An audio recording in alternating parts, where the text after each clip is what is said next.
मंजिलें उन्हीं को मिलती है जिनके सपनों में जान होती है।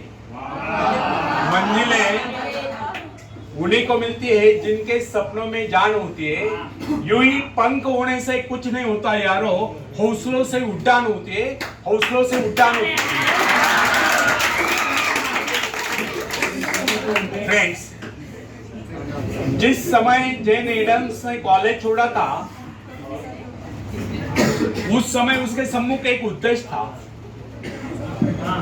उसके विषय में डॉक्टर ने कह दिया था कि उसका स्वास्थ्य इतना गिर गया है कि वो अधिक समय तक जीवित नहीं रह सकती। यहाँ तक कि उन्होंने उसके जीवन की अवधि अधिकाधिक 6 मास की निर्धारित भी कर दी थी। जैन ने कहा ठीक है 6 मास है, इन 6 मास में कम से कम वह काम तो मैं कर ही लूं जो मैं मानवता के लिए करना चाहती हूं। उसने आत्मविश्वास से कार्य लिया।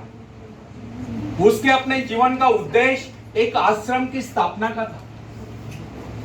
उसने पूर्ण विश्वास के साथ वह कार्य हाथ में लिया और जो जो अपने कार्य में आगे बढ़ती गई तो उसका स्वास्थ्य भी बेहतर होता गया।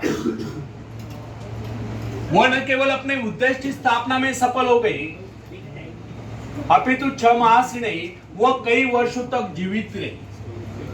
यह उसका अपने पर पूर्ण विश्वास और परमात्मा की कृपा में अपार श्रद्धा और निष्ठा का ही परिणाम था। हिप्नोटिज्म का चमत्कार देखिए।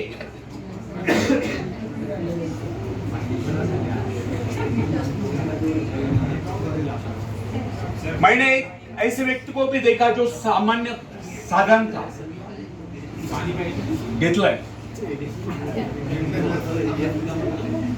मैं एक ऐसे व्यक्ति को जानता हूं जो साधारण था।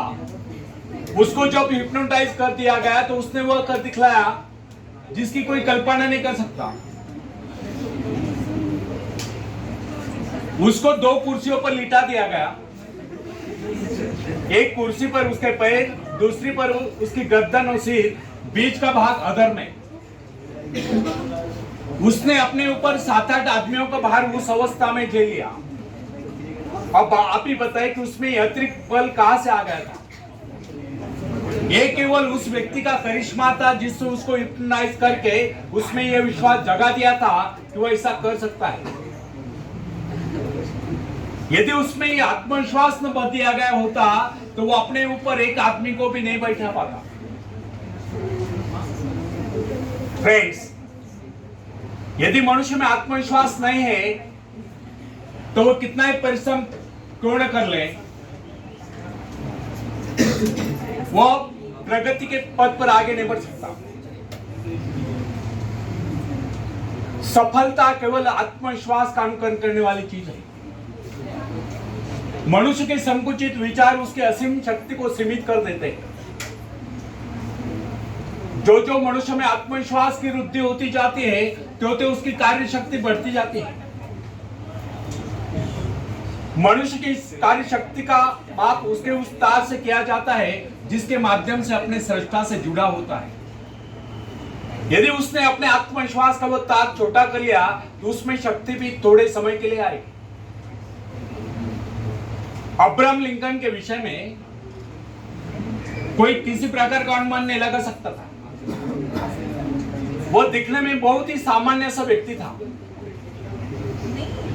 किंतु जो ही अमेरिका में पहले पल उत्तर दिशा से गृह युद्ध की सनसनाहट आरंभ हुई और राष्ट्रपति पद के निर्वाचन का समय निकट आता गया, अचानक लिंकन के मन में भाव उठा क्यों न वो इस बार अपने सारे राष्ट्र का भार अपने कंधों पर ले।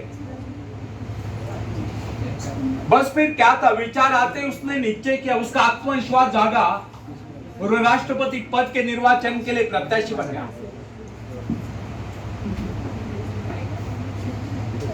उसने उन लोगों से कहा जो किसी उपयुक्त व्यक्ति की तलाश कर रहे थे, आप मेरे नाम का समर्थन क्यों नहीं करते। उसने कहा कि उसके अंतःकरण में प्रेरणा हुई कि उसको देश का कार्य करना चाहिए, इसलिए वह खड़ा हो गया। उसने उस समय के राजनीतिविदों को बता दिया कि इस विपत्ति की परिस्थिति में वह देश की भागदौड़ संभालेगा। उसने अपना आत्मविश्वास प्रकट करते हुए कहा कि इस निर्वाचन में वो अवश्य विजय होगा। उसका यह कहना आत्मश्लाघना नहीं समझना चाहिए, अपितु इसे उसका आत्मविश्वास ही कहना होगा। उसका यह आत्मविश्वास सत्य सिद्ध हुआ और लिंकन राष्ट्रपति पद के निर्वाचन में विजयी घोषित किए गए और दुनिया जानती है लिंकन एक सफल राष्ट्रपति हुए। फ्रेंड्स, जो व्यक्ति अपने भाग्य का निर्माता है, जो आत्मविश्वासी होता है, उसके प्रति सभी श्रद्धा और सम्मान की भावना रखता है। इस प्रकार के व्यक्ति की सभी सहायता करते हैं, जिसके विषय में लोगों को यह विश्वास हो जाता है कि वह किसी विशेष कार्य के लिए नियुक्त है। ऐसा व्यक्ति जहां भी जाता है सम्मान पाता है, सब उसकी ओर हसरत भरी नजर से देखते हैं। ऐसे लोग जिस मार्ग पर भी चल पड़ते हैं, उस पर उनका मार्ग स्वयं बनता चला जाता है। जॉन ऑफ आर्क के भीतर से पुकार आई कि उसे अपने देश को शत्रु की दास्ता से, शत्रु की गुलामी से मुक्त कराना है, और इस शक्ति के आधार पर उसने फ्रेंच सेना का नेतृत्व किया और सफलता प्राप्त की। यदि उसमें यह भावना न होती तो उसकी शक्ति मात्र एक सैनिक से अधिक न होती। यदि उसमें आत्मविश्वास और ईश्वर पर विश्वास न होता तो वह कभी भी फ्रेंच सेना का नेतृत्व नहीं कर सकती थी। अपने आत्मविश्वास के दम पर ही उस समय वह चार्ल्स को समझाने में सफल हुई कि इस परिस्थिति में केवल वही देश की सेना का नेतृत्व कर सकती है, इस प्रकार देश की रक्षा कर सकती है। जॉन के हृदय में जो प्रबल आत्मविश्वास और ईश्वर के प्रति दृढ़ आस्था थी, उसके बल पर उसने फ्रेंच सेना का सेनापतित्व संभाला। उसका आत्मविश्वास वरदान सिद्ध हुआ। यद्यपि उसको युद्ध कला का प्रारंभिक ज्ञान भी नहीं था। बाल्यकाल में जब अपने माता पिता के भेड़ों की रखवाली करती थी, उस समय उसको कुछ आभास हुआ था, किंतु उसका पिता उसकी खिल्ली उड़ाता था। इसके अतिरिक्त वो नारी थी। नारी को सैनिक के रूप में देखना हर किसी के लिए सहज नहीं होता, किंतु आर्क का आत्मविश्वास उसको उसके पद से डिगा नहीं सका। उसको किसी की परवाह नहीं थी कि कोई उसको कोमलांगी कहकर उसकी खिल्ली उड़ाएगा, किंतु इतना साहस था किसमें जो उसकी खिल्ली उड़ाता। उसका आत्मविश्वास उन सब पर हावी हो गया और उस आत्मविश्वास के कारण ही एक नारी, एक साधारण सी नारी इतिहास के पृष्ठों पर सदा सदा के लिए अंकित हो गई।